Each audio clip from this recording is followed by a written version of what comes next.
Bonjour, bienvenue chez rédacteurmémoire.com, le site qui vous aide à rédiger votre mémoire de fin d'études, thèse, VAE, rapport de stage et autres documents académiques. N'hésitez pas à me joindre sur le numéro de téléphone qui s'affiche ou par email. Je me ferai un plaisir de vous aider dans la rédaction de votre mémoire de fin d'études. Nous passons maintenant à la rédaction de la conclusion de votre mémoire. Beaucoup d'étudiants bâclent littéralement la conclusion de leur mémoire car pour eux, c'est juste un simple résumé de leur mémoire. Or, la conclusion est la dernière partie que le lecteur verra avant de se faire une impression définitive sur votre mémoire. Donc, il est crucial de mettre toutes les chances de votre côté en rédigeant avec le maximum de soin cette conclusion. C'est la partie qui reprend souvent toutes les découvertes que vous avez faites au niveau de la méthodologie, qui répond, c'est la partie aussi où on répond à la problématique, c'est également la partie où on valide les hypothèses de recherche, c'est la partie également où on ouvre certaines perspectives par rapport à la recherche pour que éventuellement d'autres personnes puissent venir pousser encore la recherche beaucoup plus loin. Donc vous voyez que ce n'est pas un simple résumé de ce qui a été dit au niveau du développement ou de l'introduction. Donc, je vais vous donner ici les clés, les 4 clés qui vont vous permettre de bien réussir votre conclusion de mémoire. La première clé que je peux vous donner, c'est de récapituler les principaux résultats obtenus.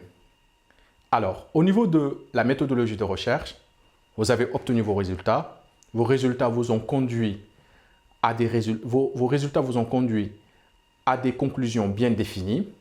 Ces conclusions, vous les avez développées au sein de la méthodologie, surtout au niveau de l'analyse et de la discussion dans la partie méthodologique.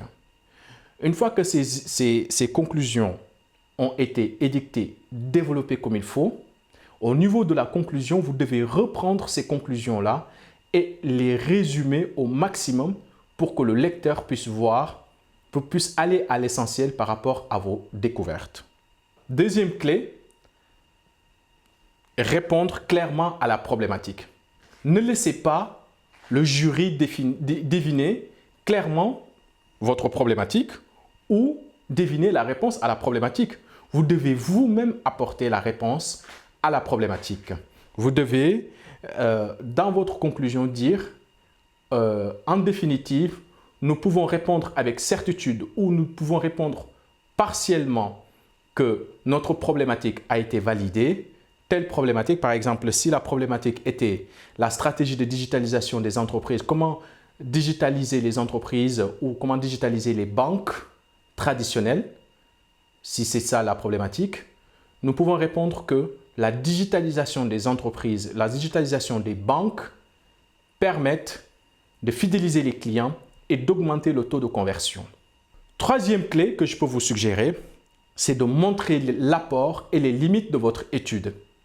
Vous devez, dans votre conclusion, montrer qu'est-ce que vous avez apporté de plus par rapport à la recherche. Je vous disais dans une précédente vidéo que votre méthodologie vous permet d'apporter un surplus d'informations par rapport à l'état de la recherche qui existe actuellement. Donc vous, votre objectif, c'est d'apporter ne serait-ce qu'une infime partie de réponses supplémentaires par rapport à ce qui existe actuellement. Donc votre apport est non négligeable parce que vous avez appliqué une démarche méthodologique scientifique. Également, vous devez montrer les limites de votre étude. Les limites peuvent être un échantillonnage faible ou le fait que vous n'avez pas pu aller beaucoup plus loin dans votre étude pour telle ou telle raison, parce que vous n'avez pas pu faire plus d'entretiens comme il fallait. Les rendez-vous, vous n'avez pas pu faire plus de rendez-vous parce que le directeur, le manager n'était pas disponible pour effectuer un entretien. Donc, vous devez clairement expliquer les limites et les freins par rapport à votre étude. Quatrième clé, c'est d'ouvrir une perspective. Une perspective, c'est de poser une question ou d'ouvrir le débat vers d'autres secteurs qui permettraient à d'autres personnes qui arrivent, qui voudraient faire à peu près le même sujet ou travailler sur la même thématique, d'aller plus loin en choisissant un sujet en concordance avec cette perspective que vous avez définie. Cette perspective peut être une question que vous vous posez par rapport à ce que vous avez découvert. Donc, ce que vous avez apporté comme réponse, à la fin, vous apportez une perspective. Donc, vous vous posez une question en disant, nous pourrions nous poser la question à savoir, et si, voilà, des questions comme ça, à la fin de la conclusion, qui permettraient à ce que vous ou une autre personne, si vous êtes en Master 1, Master 2 ou en Bac plus 6 ou en thèse, pourquoi pas, d'aller beaucoup plus loin par rapport à la question que vous vous êtes posée au niveau de la dernière partie de votre conclusion qui sont les perspectives par rapport à l'étude.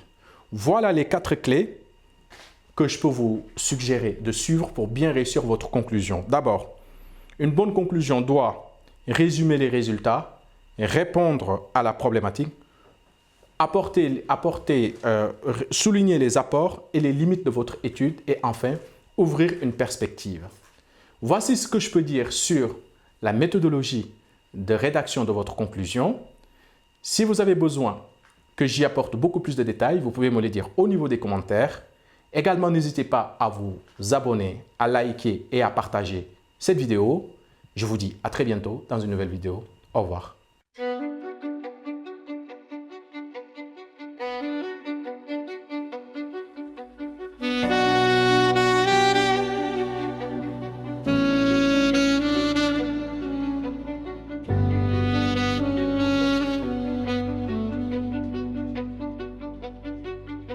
A shadow falls, it doesn't ask why.